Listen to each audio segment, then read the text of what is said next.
I am an American conservative. I am a conservative in every sense of the word. I am a strict constitutionalist. I believe that the Constitution of the United States of America is the supreme law of the land and has to be obeyed. I believe that everyone that goes against the Constitution has to be opposed. I believe that the Constitution of the United States of America has to be defended against all enemies, foreign and domestic, as the oath of service commands. I am a fiscal conservative. I think that the American people should keep as much of their paychecks as possible. I believe that our money, the taxpayer money, should not be sent overseas to enrich whoever while our people here suffer. I believe that we should not destroy our economy sending money overseas. I am a social conservative. I oppose what Hollywood has been trying to do to our children for the last several years. Not just Hollywood, but those in power. I oppose how they have tried to interpose themselves between children and their parents, deciding how their children are going to be raised. So I am a conservative in every sense of the word. That being said, I am baffled by how conservatives in this country, people who I assumed were well informed, have been taken advantage and been directed toward support of a foreign nation as if support of Israel is a mark of conservatism, as if it's a mark of love for our country, the United States of America. How are the two related? I thought that the conservatives cannot be manipulated by the media, but now I see that I was wrong. Look, when $14.1 billion extra on top of what we give Israel every year was allocated for them, you did not hear any conservative object. Why is that?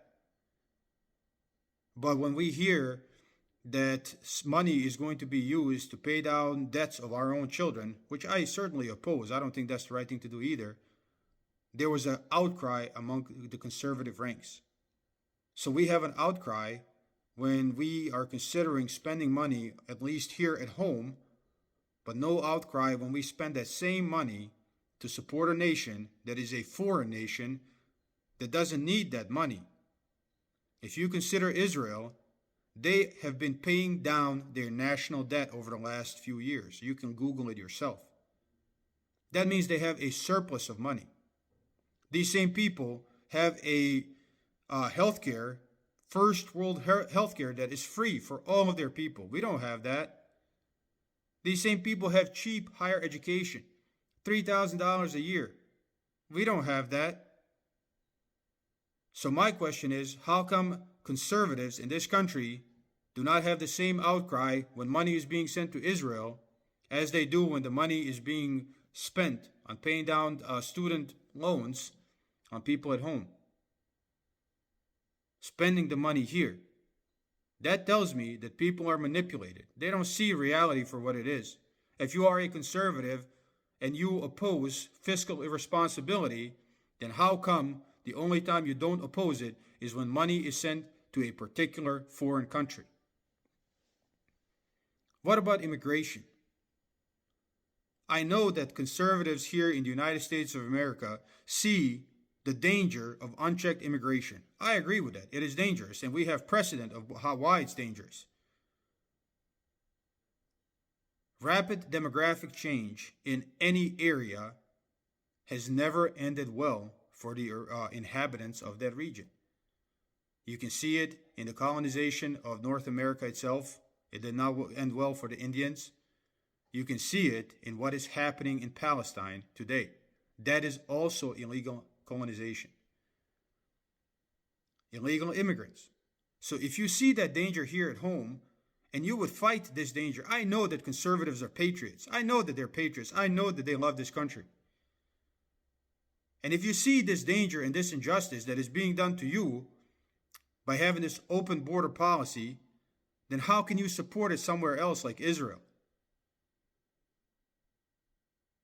People here from the United States of America or from Europe are going to the West Bank, which still isn't even Israel. They started going to that land even before World War I. It got worse after World War I and got much worse after World War II. And they were all there going there uninvited, which means illegally.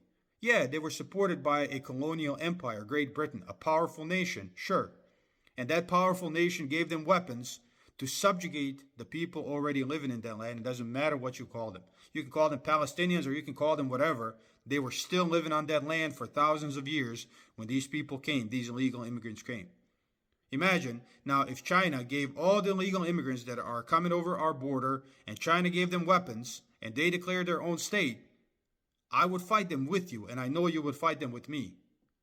So how can we blame people who have suffered through that and continue to suffer through that? Because like I said, even in the West Bank, which is not Israel, this illegal immigration continues, and a person that has a comfortable home here in the United States of America or a comfortable home in Europe immigrates to that area and finds a dude with a couple of goats, some sheep, and some olive trees and burns it all down and takes his home and makes him suffer and gets him into a refugee camp. And then when the guy says, man, I'm stuck in a refugee camp, you took everything, and they pick up a weapon to do the same thing that every single American conservative would do here if the Chinese would arm all the illegal immigrants that are crossing our border, we would all fight them.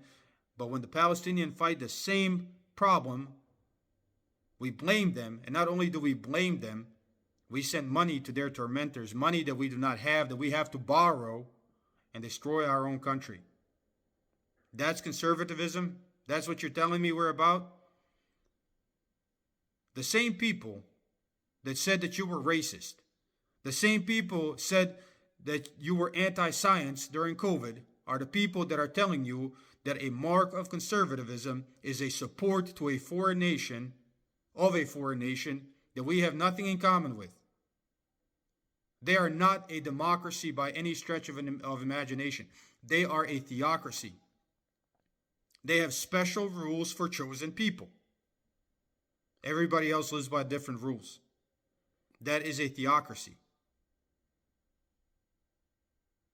It is a conservative policy. If you are a conservative American, you are, at least that's what I thought conservatism was. We support family values. We support our country. We don't destroy our own country by sending money we don't have to a foreign nation that doesn't need it. We don't destroy our own country by preferring foreign nations over ourselves. We don't destroy our country by isolating ourselves in a world in order to support genocides that we have no business supporting. These people, politicians who are pretending to be conservatives, and these people in the media who, I repeat, said that you were racist, that you were anti-science, that you hate America, they are the same people that are telling you now that the only way to love America is to support a foreign country that we have nothing in common with. If you are going to be America first or make America great again, then how about we focus on cleaning house first? We should not be supporting Israel. We have no reason to support them whatsoever. Let them do their own dirt.